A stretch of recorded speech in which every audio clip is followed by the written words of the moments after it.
अस्सलामु अलैकुम नाज़रीन।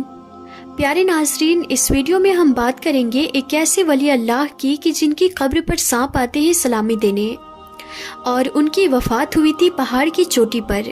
तो वो खुद एक मस्जिद में गए और नमाजियों को बोला कि ऊपर मैयत पड़ी है, उसको दफन कर दो, और उनकी कब्र हाथों से पहाड़ी पर खोदी गई थी। पहाड़ रेत की तरह नर्म हो गया था। ये एक बड़ा ही दिलचस्प वाक़या है। नाज़रीन, जिन बुजुर्ग हस्ती का जिक्र आज की इस वीडियो में हम करने जा रहे हैं, उनको मामू भांजी के नाम से याद किया जाता है। ये मामू भांजी की दरगाह है, और सबसे ज़्यादा जो अहम बात है वो ये है, एक घने जंगल के बीचों बीच मज़ार मौजूद है। एक ऐसा जंगल जो बहुत ख़तरनाक किस्म का जंगल है, और यहाँ पर जहरीले सांप मौजूद हैं। लेकिन जो भी अकीदतमंद आपके मज़ार पर आते हैं, उनको सांप कोई नुकसान नहीं पहुँचाता है। नाज़रीन, सबसे पहले आपको एक हैरान कुन वाक़या सुनाती हूँ। कहा जाता है कि तकरीबन 400 साल पहले माहीगिरी मस्जिद थी। हिंदुस्तान के मुंबई शहर में उस मस्जिद में लोग अपनी इबादत में मशगूल थे। अचानक ऐसा हुआ कि बहुत लंबे और खूबसूरत एक इंतहाई हसीन, जिनके चेहरे पर नूर चमक रहा था, वो आदमी उन लोगों के पास आए और उनसे गुजारिश की कि ऊपर पहाड़ पर 2 मैयतें तैयार की हुई है, आप हमारे साथ उस पहाड़ पर चलें, और साथ साथ ये भी कहा कि उन दोनों को दफनाना भी है। तो आप जब हमारे साथ चल रहे तो उनको दफनाने का इंतज़ाम भी कर दीजिएगा। लोग बहुत ज़्यादा हैरान थे, लेकिन उनके साथ चल पड़े। जब लोग पहाड़ पर चढ़ने लगे तो काफ़ी देर बाद पहाड़ पर पहुंच ही गए। जब लोगों ने उन दोनों मैयतों को देखा तो उन मैयतों को देखकर लोग हैरान हुए, क्योंकि जो कफन उन दोनों मैयतों पर लिपटा हुआ था वो इंतहाई सफ़ेद और चमक रहा था, और जो खुशबू और महक उनके जिस्म से आ रही थी वो इंतहाई खुशगवार थी, जिसको सूंघकर बेइख्तियार सुभान अल्लाह कह दिया। वो लोग समझ गए थे कि अल्लाह तबारक व तआला के नेक बंदों की मैयत है, कोई अल्लाह वाले हैं। अब सब लोग ये जानना चाहते थे कि कफन में लिपटी हुई मैयत किसकी है, वो कोई औरत है या कोई मर्द है। अगर वो औरत है तो एहतियात की जाएगी उनको उठाने में और दफनाने में। तो यही सोचकर लोग उस मुर्दे के करीब गए। जैसे ही उन लोगों के चेहरे मुबारक से कफन को हटाया तो वही बुजुर्ग शख्सियत थी जो उनको मस्जिद में बताने आए थे कि मेरे साथ चलो पहाड़ पर। जैसे ही लोगों ने मुड़कर देखा तो वो बुजुर्ग अब गायब हो चुके थे। वो बुजुर्ग वही थे जो मामू के नाम से मशहूर थे। लोग समझ गए कि अल्लाह तबारक व तआला के वली हैं और पैगाम देने आए हैं। उनके जिस्म मुबारक को इज़्ज़त व एहतराम के साथ दफन कर दिया जाए।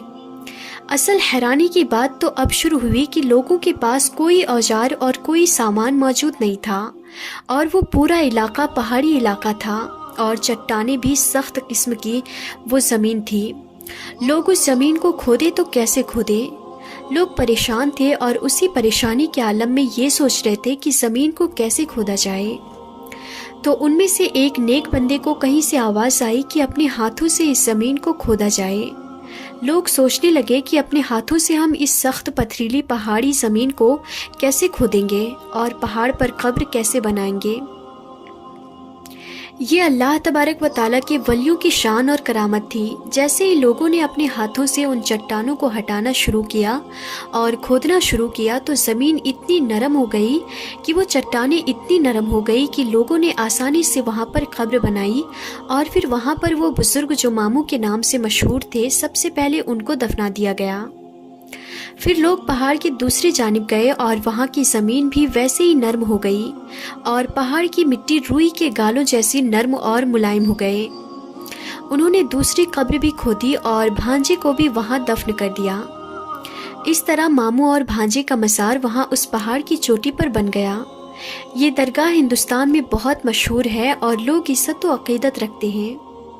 उन मामू भांजे के साथ मामू भांजे की दरगाह के नाम से उस जगह को अब याद किया जाता है। जिस घने जंगल में ये मज़ार मौजूद है वहाँ पर जहरीले सांप बहुत ज़्यादा पाए जाते हैं, लेकिन आज तक किसी इंसान को उन सांपों ने नहीं काटा है, जबकि वो जंगल जहरीले सांपों से भरा पड़ा है। और वो जहरीले जानवर किसी भी इंसान को आज तक उन सांपों ने कभी भी नुकसान नहीं पहुँचाया है। उस मज़ार पर बहुत सारे जानवर, शेर, चीता, सांप सब हाज़री देने आते हैं। सांप तो गुनहगारों का दुश्मन होते हैं और गुनहगारों की कब्रों में अजाब देने आते हैं, लेकिन इंसान के दुश्मन होने के बावजूद भी उन अल्लाह के वलियों से कितनी अकीदत रखते हैं कि वो हर रोज़ दरगाह में हाज़िरी देने आते हैं। अब नाज़रीन एक और अल्लाह के वली का वाक़या सुनाते हैं जिनको भूखे शेर के आगे छोड़ दिया गया। तो फिर क्या हुआ? नाज़रीन, शेख अबुल हसन का शुमार अहद कदीम के उन बुजुर्गान दीन में होता है जिन्होंने अपनी ज़िंदगी को अल्लाह की रज़ा के लिए वक्फ करके छोड़ दी थी। उस ज़माने में मिस्र में अहमद बिन तलून की हुकूमत थी। वो एक जालिम बादशाह था, अपनी हुकूमत के लोगों पर जुल्म सितम किया करता था। और यही नहीं बल्कि उसके दौर में रियासत में फहासी और बेहयाई का दौर हुआ करता था। अहमद बिन तलून की रियासत उससे तंग तो बहुत थी, मगर किसी में भी इतनी हिम्मत नहीं थी कि उसके जुर्म के बारे में उसे चेतावनी दे सके, उसके सामने कलमा हक बुलंद कर सके। लेकिन प्यारे नाज़रीन, अल्लाह के दोस्तों को तो कोई डर और कोई खौफ नहीं होता है। चुनांचे शेख अबुल हसन उसके सामने गए और उसके जुल्म सितम से बाज आने की तलकीन की। बादशाह जालिम को शेख अबुल हसन की बात पसंद आई। उसने यानी उस जालिम बादशाह ने सज़ा के तौर पर आपको यानी अल्लाह के वली को भूखे शेर के सामने डाल देने का फैसला सुना दिया। उसकी हिदायत पर जब एक शेर को कई रोज़ तक भूखा रखा गया और उसके अलावा शहर भर में ऐलान करवा दिया गया कि एक बागी को सरेआम सज़ा दी जाएगी और उसे भूखे शेर के आगे फेंक दिया जाएगा। जालिम बादशाह के हुक्म के मुताबिक मुकर्रर वक्त में शेख अबुल हसन को मैदान में पहुंचा दिया गया। आसपास से बड़ी बड़ी तादाद में मंजर देखने के लिए लोग भी आने शुरू हो गए। शेख अबुल हसन के कई शागिर्द भी मौजूद थे। शेर को जब उस पंडाल में लाया गया, अब वो हमला करने के लिए बेताब था। चुनांचे बादशाह के हुक्म के मुताबिक उसकी जंजीरें खोल दी गई तो फौरी तौर पर शेख अबुल हसन के जानिब बढ़ता हुआ आया, मगर चश्मे फलक ने ये नज़ारा देखा। शेर उनके करीब पहुंचकर उनका जिस्म सूंघने लगा और फिर यूं लगा कि जैसे किसी गैबी क़ुव्वत ने उसे पीछे हटा दिया हो, और वो कुछ फासले पर जाकर अदब से बैठ गया। मैदान में हर तरफ अल्लाह अकबर की सदाएं बुलंद होने लगी। बादशाह ये मंजर देखकर बर्दाश्त ना कर सका और वो वहाँ से उठकर चला गया। शेख अबुल हसन को आज़ाद करने का हुक्म सुना दिया गया। जब उनके शागिर्द उन तक पहुँचे और उनसे दरियाफ्त किया कि आपको कोई खौफ महसूस हुआ था, तो शेख अबुल हसन ने जवाब दिया कि अल्लाह की कसम, मुझे किसी किस्म का कोई खौफ महसूस नहीं हुआ था। मैं उस वक्त महज ये सोच रहा था कि इस जानवर के मुंह से निकलने वाली झाग से मैं कहीं नापाक तो नहीं हो जाऊंगा, मुझसे अल्लाह और उसके रसूल की हम्दो सना छूट तो नहीं जाएगी।